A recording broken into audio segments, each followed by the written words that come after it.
Welcome back to week 5 of the course. In this week, we deal with energy policy issues. Energy policy is a concept that involves different actors. Also, there are several policy layers involved. The learning objective for today is to differentiate between these policy layers. And then we will see how these layers interact and how that affects the energy system. On this slide, we distinguish 3 different policy layers. A policy layer reflects the geographical scope of applicability of the policies involved. This structure of policy levels is important for understanding why the energy system develops in a certain direction. The top layer represents global policies. In this layer we have policy documents like international protocols and supranational agreements. These agreements are signed by many countries and form policies that impact the world. On the bottom level, we have the policies impacting only specific countries. And on the middle level, we have so-called regional policies. For Europe, these apply for the entire European Union, or sometimes for specific regions in the European Union. Certain policies apply, for instance, only to a part of the European market. When developing national policies, a country needs to take into account which policies are active on a higher level. So, for the objective of how to design and develop the energy system, it's not only the national governments who define the policy. Also, Europe as a whole has an energy policy in this place. This policy consists, for instance, of carbon emissions and the increase of renewable energies. We have also worldwide agreements that impact how we set our policy targets. Let's start with the worldwide policies, the global policies. Such policies are developed by the United Nations and other transnational organizations. They take shape in treaties or supranational agreements. When a certain number of countries sign such an agreement, then it comes into force. Most notable, we have the Kyoto Protocol, signed in 1997, and the Paris Agreement, signed in 2015. These supranational agreements prescribe CO2 emissions reductions for combating climate change. They have a significant impact on the energy system because many of the CO2 emissions stem from the burning of fossil fuels for electricity generation. So, these supranational agreements are very relevant for energy policy because they form constraints on what is possible with respect to new investments. In order to implement and keep track of those international agreements, several actions are needed by the countries involved. To fulfill the Paris Agreement, countries need to submit climate action plans every 5 years. These plans contain the nationally determined contributions, the NDCs.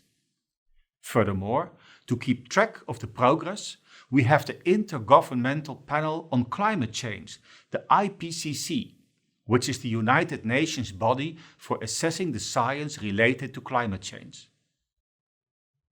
Let's go to the regional level. Regional policies are developed in the European Union and are applicable for all or sometimes specific countries in the European Union. Recently, there has been a lot of development here. We had the Green Deal in 2019 with the main objective of making Europe climate neutral by 2050. And then in 2021 we had the Fit for 55 program with the specific objective of reducing net greenhouse gas emissions by at least 55% by 2030.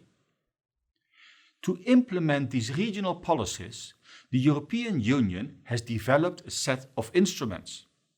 The EU Emissions Trading Scheme was developed in 2005 to combat climate change by imposing a quota for carbon dioxide emissions within the EU.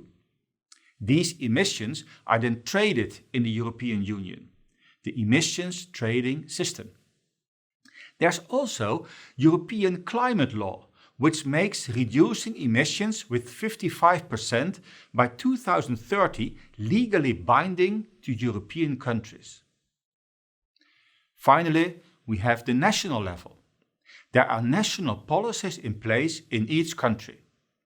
The national policies contain the ambitions of energy policy, like renewable energy targets.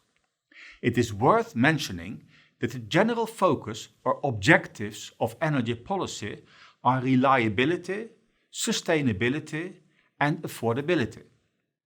These policy objectives shape the development of our energy system. To achieve the policy objectives, countries devise their own national energy and climate plans.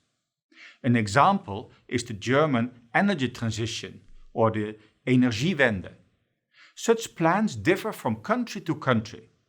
Some countries have decided on a nuclear phase-out, while others are discussing new investments in nuclear power plants. We also have different support schemes and different implementations of the same support scheme. Policy layers influence each other. Regional policies like EU policies are derived from global agreements like the Paris Agreement. These regional policies then influence national policies. In Europe, we also have regulations for markets like the electricity and the gas markets. EU policies are translated into EU legislation.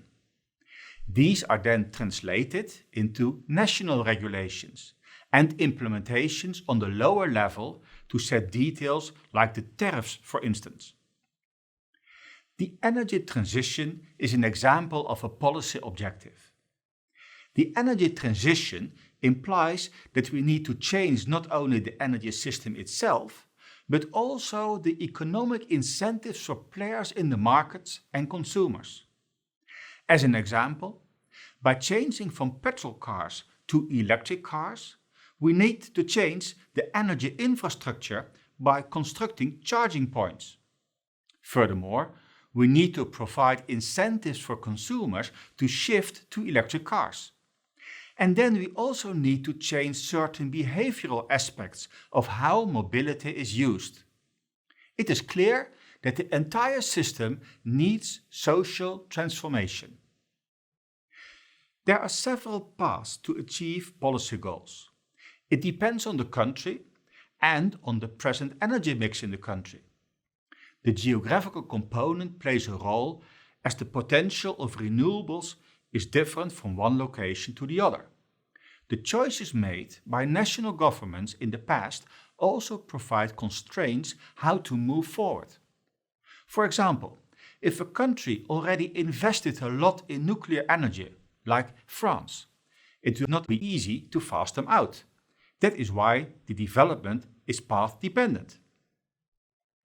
Finally, although regional policies affect national policies, like in the case of the European directives of market opening and liberalization, national policies may also affect regional policies. This is clearly the case when protectionist policies of countries support their local production and generation of energy. This can then block certain policies or regulations for the regional market. Therefore, the policy interaction happens in two directions.